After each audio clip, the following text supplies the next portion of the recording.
Yes, some smoke detectors really do use a radioactive material called americium. That sounds shocking at first, but the bigger story is even more interesting. Smoke alarms became common in homes because they save lives, and the reason they work comes down to one simple idea. Something inside the sensor changes when smoke enters the air chamber. In one type, smoke changes a tiny electric current. In the other, smoke changes the path of light. That tiny change is what turns silence into a loud warning. Most people call them smoke detectors, but the devices in homes are usually smoke alarms. They sit quietly on the ceiling for years, and most of the time we forget they are even there. But inside, they are constantly checking the air. In homes, there are two main sensing ideas: ionization and photoelectric. Both are trying to answer the same question: is there enough smoke in the air to warn people now? They can both detect dangerous fires, but they do it in different ways, and that is why one may react faster in one situation while the other may react faster in another. Ionization smoke alarms. Let's start with ionization.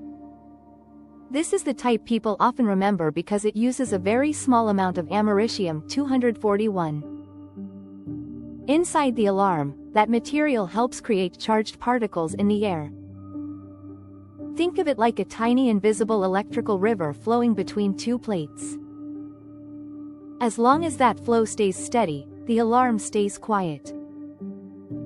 But when smoke enters the chamber, smoke particles attach to those charged particles and disrupt the flow.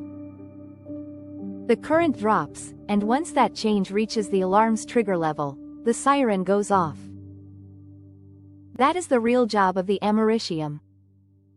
It is not there to find fire directly. It helps create the steady electrical condition that smoke can interrupt. In simple terms, ionization alarms are looking for a change in current. No smoke means the current stays stable. Smoke enters, the current changes, and the alarm decides the air is no longer safe. That is why the trigger is not magic. It is a measured change inside the sensing chamber.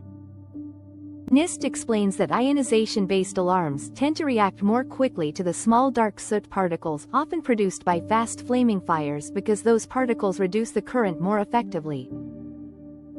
Photoelectric smoke alarms. Now let's look at photoelectric alarms. These do not rely on a radioactive source at all. Instead, they use light. Inside the sensing chamber, there is a light source and a light sensor. Under normal conditions, the light is aimed so it does not directly hit the sensor. Everything stays quiet, but when smoke enters that chamber, the smoke particles scatter the light. Some of that scattered light now reaches the sensor. When the sensor sees enough light, the alarm triggers. A simple way to picture it is this: ionization watches a tiny electrical flow, while photoelectric watches for light bouncing off smoke. That is the key difference. In photoelectric alarms, the important change is not current dropping. It is light reaching the sensor when it normally should not.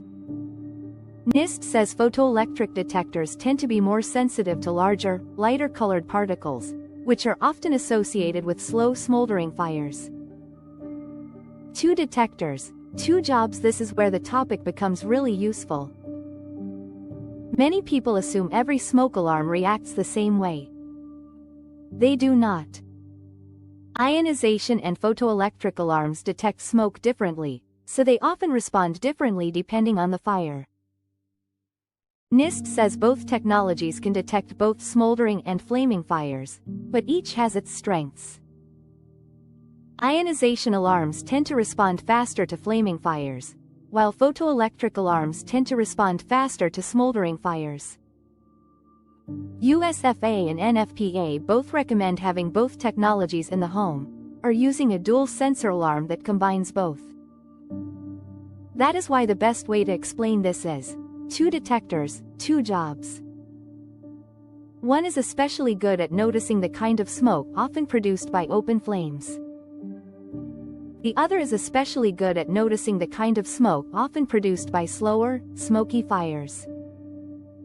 Real fires do not all behave the same way, so the safest answer is not to treat every alarm as identical. That is also why modern advice often pushes people toward dual sensor coverage or a mix of both types in the home. Why smoke alarms became standard in homes. Smoke alarms feel normal now, but that was not always true. NIST says that in the 1960s, almost no one had a home smoke alarm. They were new, expensive, untested, and not widely used. In 1969, NIST began recommending smoke alarm installation. Then in the early 1970s, real-world results helped push adoption forward. NIST points to an early major test after Hurricane Agnes, when thousands of HUD mobile homes were built with smoke alarms, and fires in those homes over the following years resulted in no deaths. Around the same era, battery-powered smoke alarms also began entering homes, making residential use much more practical. That combination changed everything. Once alarms became cheaper, easier to install, and backed by stronger testing and standards, they spread fast. NIST says smoke alarms went from only token usage in the 1970s to nearly universal usage today. A USFA report notes that by 2000, smoke alarms were installed in nearly 94% of U.S. households. NFPA's more recent research says the death rate per 1,000 home fires is about 60% lower in homes with working smoke alarms than in homes with no alarms or none that operated. That is a huge reason these devices became standard. They were not adopted just because they sounded smart. They were adopted because the evidence showed they save lives. Myth versus reality. Are radioactive smoke alarms dangerous? Now for the part many viewers will click for. Yes, some ionization alarms use Americium 241. That part is true. But the myth is the leap people make from radioactive to dangerous in my house. EPA says ionization smoke detectors use only a very small amount of americium, and the source is encased in foil and ceramic. EPA also says the alpha particles involved cannot travel very far and are stopped inside the device, which is why there is no radiation health risk when the alarm is properly handled and used as directed. So the reality is simple. The danger is not from a properly installed smoke alarm on your ceiling. The real safety rule is, do not tamper with it. Do not open it, damage it, or try to remove anything from inside. The alarm is designed to be safe as a finished product. The EPA's point is not, ignore it. The point is, use it normally and do not tamper with it. That is the honest, useful way to explain the myth without turning it into fear bait. False alarm myths. Another common myth is that smoke alarms go off for no reason. Usually there is a reason. It just may not be a house fire. NIST notes that alarms near kitchens can detect particles released during cooking, even if the food is not badly burned. NFPA guidance says smoke alarms should generally be at least 10 feet from cooking appliances unless they are specifically designed for that area. UL also says newer UL 217 performance requirements were updated to improve detection of both smoldering and flaming fires while reducing nuisance alarms from cooking and steam. So when a smoke alarm sounds during cooking, that does not automatically mean it is broken. Sometimes it means the alarm is doing exactly what it was built to do, reacting to airborne particles. Placement matters. Technology matters. And this is one reason some people prefer photoelectric models near kitchens, since nuisance alarms have long been part of the consumer frustration around smoke alarms. The wrong lesson is to remove the battery. The right lesson is to use the right alarm in the right place and keep it working. Why the battery chirp is not random? Then there is the chirp. Not the full alarm sound. The annoying little chirp every so often that makes people think the device is haunted. It is usually not random at all. NFPA says if a smoke alarm with a replaceable battery chirps, the battery is low and should be replaced right away. For alarms with non-replaceable 10-year batteries, a chirp can mean the whole alarm should be replaced. USFA also notes that home alarms may use standard batteries, hardwired power with battery backup, or non-replaceable 10-year lithium batteries. So the chirp is basically the alarm asking for maintenance. It is the device telling you it may not protect you properly much longer in its current state.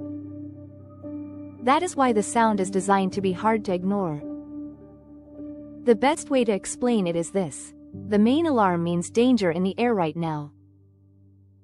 The chirp means attention needed so the alarm can still protect you later.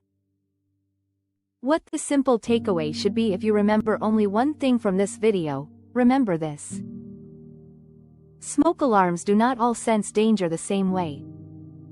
Ionization alarms watch for a change in a tiny electrical current. Photoelectric alarms watch for light scattering inside a chamber.